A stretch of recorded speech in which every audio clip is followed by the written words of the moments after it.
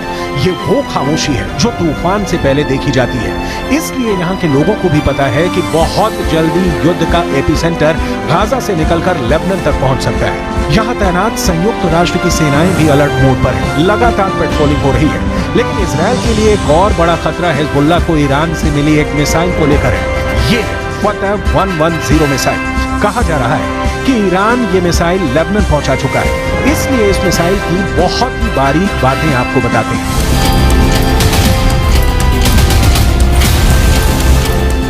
Iran की ये missile 300 kilometre तक हमला कर सकती है और ये अपने टारगेट के 3 मीटर के दायरे में गिरती है।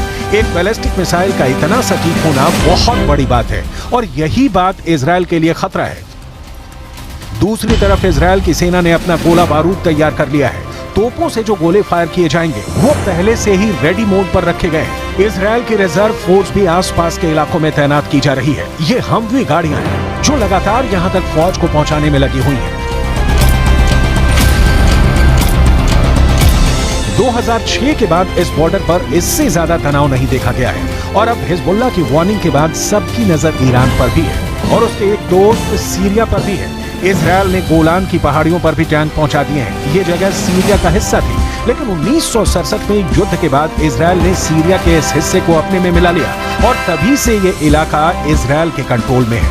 देखा जाए तो इस वक्त पूरे पश्चिम एशिया में युद्ध की चिंगारी पहुंच चुकी है। इजराइल से लेकर गाजा और गाजा से निकली ये आग अब लेबनान पहुंच चुकी है। चिंगारी सीरिया और ईरान में भी नजर आ रही है।